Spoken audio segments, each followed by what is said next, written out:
ಭಾರತ ಅಂದರೆ ಸನಾತನ ಧರ್ಮ, ಸನಾತನ ಧರ್ಮ ಅಂದರೆ ಭಾರತ. ಸಾವಿರಾರು ವರ್ಷಗಳ ಇತಿಹಾಸ ಇದೆ.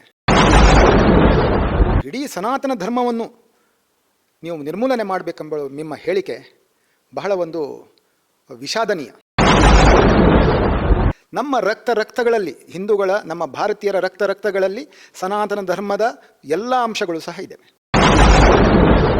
600 ವರ್ಷಗಳು ಮೊಘಲರು ಆಳ್ವಿಕೆ ಮಾಡಿದರು, 200 ಚಿಲ್ಲರೆ ವರ್ಷ ಬ್ರಿಟಿಷರು ಆಳ್ವಿಕೆ ಮಾಡಿದರು. ಅವರಿಂದ ನಮ್ಮ ದೇಶಕ್ಕೆ, ನಮ್ಮ ಸನಾತನ ಧರ್ಮಕ್ಕೆ ಏನೂ ಮಾಡಲಿಕ್ಕಾಗಿಲ್ಲ, ಅವರು ಮಾಡಲೂ ಇಲ್ಲ.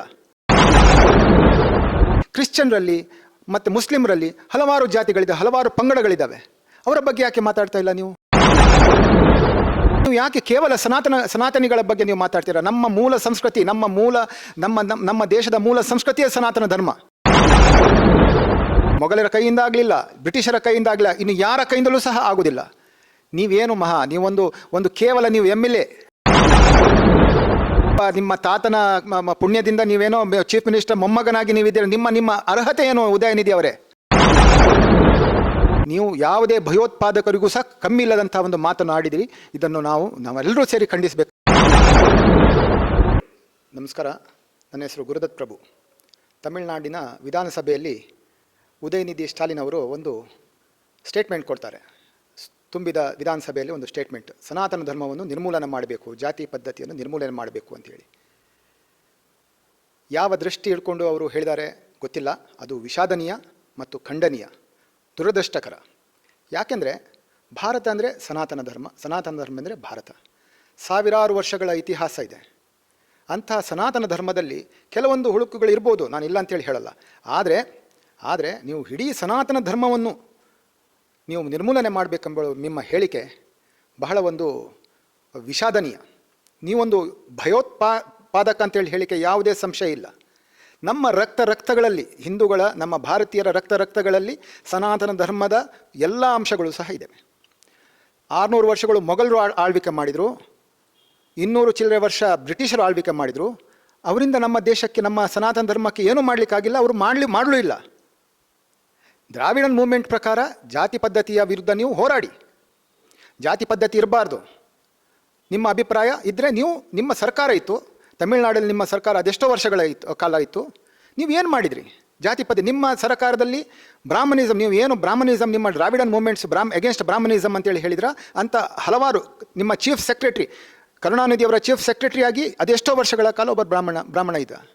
ನಿಮಗೆ ಎಲ್ಲ ವಿಷಯದಲ್ಲೂ ಸಹ ನಿಮಗೆ ಬ್ರಾಹ್ಮಣರು ಬೇಕು. ಹಿಂದೂಯಿಸಮ್ ಮತ್ತು ಸನಾತನ ಧರ್ಮ ನೀವು ನಿರ್ಮೂಲನೆ ಮಾಡಬೇಕಂತ ಹೇಳಿದ್ದಾರೆ. ಕ್ರಿಶ್ಚಿಯನ್ರಲ್ಲಿ ಮತ್ತು ಮುಸ್ಲಿಮರಲ್ಲಿ ಹಲವಾರು ಜಾತಿಗಳಿದೆ, ಹಲವಾರು ಪಂಗಡಗಳಿದ್ದಾವೆ. ಅವರ ಬಗ್ಗೆ ಯಾಕೆ ಮಾತಾಡ್ತಾ ಇಲ್ಲ ನೀವು? ಕೇವಲ ಸನಾತನ ಧರ್ಮದ ಬಗ್ಗೆ, ಹಿಂದೂ ಧರ್ಮದ ಬಗ್ಗೆ ಮಾತ್ರ ಯಾಕೆ ಮಾತಾಡ್ತಾ ಇದ್ದೀರಾ? ನೀವು ಎಲ್ಲಿ ನಾವು ಸನಾತನ ಧರ್ಮವನ್ನು ನಾನು ಸನಾತನ ಧರ್ಮವನ್ನು ಆಚರಿಸ್ತೇನೆ, ನೀವು ನಿರ್ಮೂಲನೆ ಮಾಡಬೇಕಂತ ಹೇಳಿದರೆ ನೀವೇನು ನನ್ನನ್ನು ಕೊಲ್ತೀರಾ? ನೀವು ನನ್ನನ್ನು ದೇಶದಿಂದ ಓಡಿಸ್ತೀರಾ? ನಿಮ್ಮ ಉದ್ದೇಶ ಏನು? ಸನಾತನ ಧರ್ಮ, ನೀವು ಪ್ರತಿಯೊಬ್ಬ, ನಿಮಗೆ ಓಟ್ ಹಾಕಬೇಕಾದ್ರೆ ಹಿಂದೂಗಳು ಹಾಕಿದ್ದಾರೆ, ಕ್ರಿಶ್ಚಿಯನು, ಎಲ್ಲ ಜಾತಿಯವರು ನಿಮಗೆ ಓಟ್ ಹಾಕಿದ್ದಾರೆ, ಆ ಮತ ಹಾಕಿದ್ದಾರೆ. ಆ ಹಿಂದೂಗಳು ಸಹ ಇದ್ದಾರೆ. ಅಂಥ ಹಿಂದೂಗಳನ್ನು ನೀವು ನಿರ್ಮೂಲನೆ ಮಾಡ್ತೀರೇನು?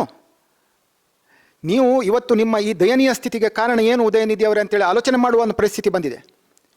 ಇವತ್ತು ನೀವು ವಿರೋಧ ಪಕ್ಷದಲ್ಲಿ ಕೂತ್ಕೊಳ್ಳಿಕ್ಕೆ ಕಾರಣ ಏನು? ನಿಮ್ಮ ಈ ಒಂದು ನೀಚ ಮನಸ್ಥಿತಿ, ಹಿಂದೂಗಳು ನಿರ್ಮೂಲನೆ ಮಾಡಬೇಕು, ನಾವು ಕೇವಲ ಇಲ್ಲಿ ನೀವು ನಿಮ್ಮ ಮನೆಯಲ್ಲಿ ಯಾವುದೇ ದೇವರ ಆರಾಧನೆ ಮಾಡಲ್ವನೇನು?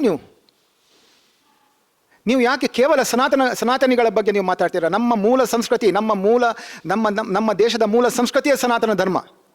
ಈ ಸನಾತನ ಧರ್ಮವನ್ನು ನಿರ್ಮೂಲನೆ ಮಾಡಲು ನೀವು ಬಿಡಿ.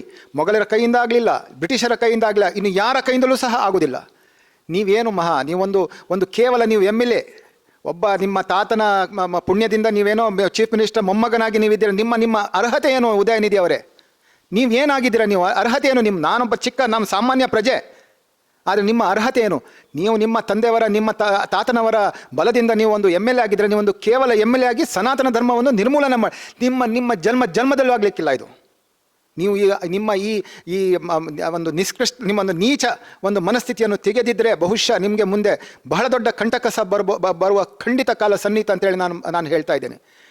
ನೀವು ಒಂದು ಪವಿತ್ರವಾದ ಸ್ಥಳ ವಿಧಾನಸಭೆ ಎಂಬ ಪವಿತ್ರವಾದ ಸ್ಥಳ, ಅಲ್ಲಿ ಭಾರತೀಯ ಸಂವಿಧಾನ ನಮ್ಗೆ ಏನು ಹೇಳಿದೆ, ಎಲ್ಲ ಜಾತಿ ಮತದವರವರೆಗೆ ಸಮಾನವಾಗಿ ಬದುಕುವ ಹಕ್ಕು ನಮಗೆ ಸಂವಿಧಾನ ಕೊಟ್ಟಿದೆ. ಅಂಥ ಸಂವಿಧಾನವನ್ನು ನೀವು ನಂಬಿದ ದ್ರಾವಿಡನ್ ಮೂವ್ಮೆಂಟು ಏನು ಹೇಳ್ತೀರಾ, ನಿಮ್ಮ ವಿ ರಾಮಸ್ವಾಮಿಯವರು, ಪೆರಿಯಾರ್ ಅಂತೇಳಿ ಏನು ಹೇಳ್ತಾರೆ, ಅವರು ಆ ಸಂವಿಧಾನವನ್ನು ಪ್ರತಿಯನ್ನು ಸುಟ್ಟಿದ ಒಂದು ಮನುಷ್ಯ. ಅಂಥವರ ಐಡಿಯಾಲಜಿಯನ್ನು ನೀವು ಪಾಲಿಸುವವರು.